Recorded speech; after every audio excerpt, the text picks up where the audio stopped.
पहली बड़ी खबर बता दें आपको, यूपी में कल तीसरे मरहले के लिए वोटिंग की बारी है और चौथे मरहले के लिए आज यूपी में रैलियों का सुपर सैटरडे है। सभी पार्टियों के लीडरान ताबड़तोड़ तशरीफ करेंगे। अमित शाह आज बांदा, रायबरेली और लखनऊ में इंतखाबी रैलियां करेंगे तो सीएम योगी पीलीभीत, सीतापुर, लखनऊ में बीजेपी उम्मीदवारों के लिए वोट मांगेंगे। इधर समाजवादी पार्टी के सदर अखिलेश यादव पीलीभीत, लखीमपुर, सीतापुर और हरदोई में रैली करेंगे। वहीं बसपा सुप्रीमो मायावती भी पीछे नहीं। बीएसपी उम्मीदवारों के लिए अंबेडकर नगर में महाज संभालेंगी। बीजेपी सदर जेपी नड्डा सुल्तानपुर और अमेठी में तशरीफ करेंगे। वहीं राजनाथ सिंह गोंडा और लखनऊ में इंतखाबी रैली करेंगे। कांग्रेस जनरल सेक्रेटरी आज रायबरेली पहुंचेंगी, जहां वो 2 दिन तक पार्टी उम्मीदवारों के लिए वोट मांगेंगी। और असदुद्दीन ओवैसी रायबरेली और फतेहपुर में इंतखाबी तशरीफ करते दिखेंगे। उधर पंजाब में इंतखाबी तशरीर का शोर थम चुका है। तशरीर के आखिरी दिन तमाम उम्मीदवारों और सियासी जमातों ने पूरी ताकत झोंक दी। पंजाब असेंबली इलेक्शन की वजह से पूरी रियासत में 20 फरवरी शाम 6 बजे तक शराब के फरोख्त पर रोक लगाई गई। बता दें आपको कि पंजाब में 20 फरवरी यानी कल वोटिंग है और 10 मार्च को नताए जाने।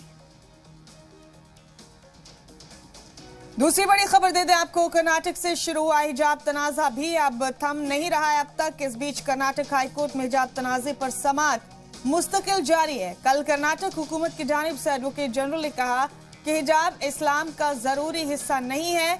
14 फरवरी से मुसलसल 3 जजों की बेंच इस मामले पर समाअत कर रही है। कोर्ट में तालिबात की जानिब से हिजाब के हक में पहले ही दलाइल दी गई थी।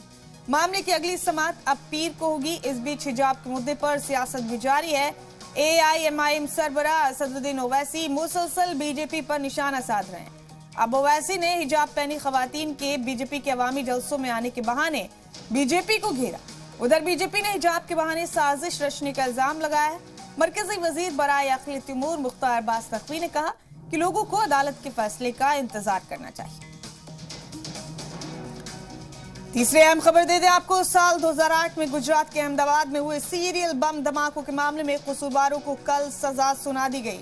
स्पेशल जज JR पटेल की अदालत ने 49 कसूरवारों में से 38 लोगों को फांसी की सजा सुनाई।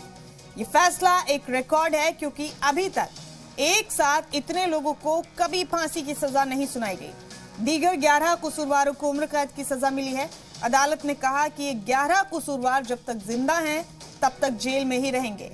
अहमदाबाद सीरियल ब्लास्ट मामले में फांसी की सजा के खिलाफ जमीयत उलमा हिंद हाई कोर्ट का रुख करेगा। मौलाना मदनी ने कहा कि अदालत का फैसला यकीन के लायक नहीं।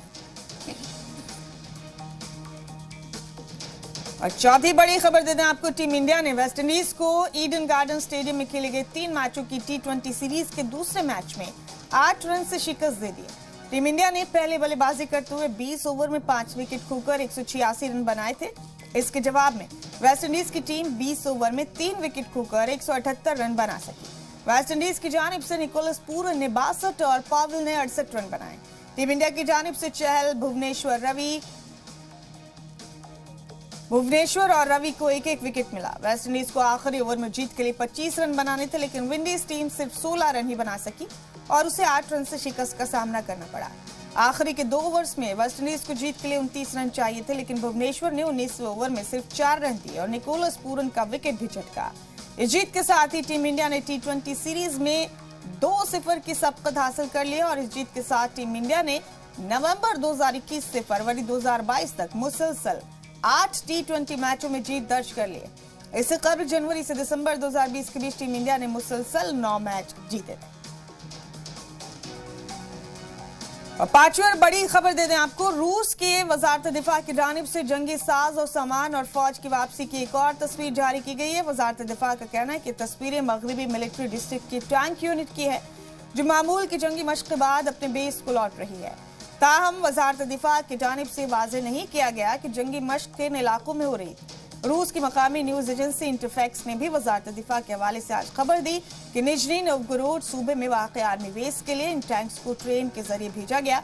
एजेंसी ने भी इसकी वजाहत नहीं की कि टैंक्स को किन मकामात पर लोड किया गया।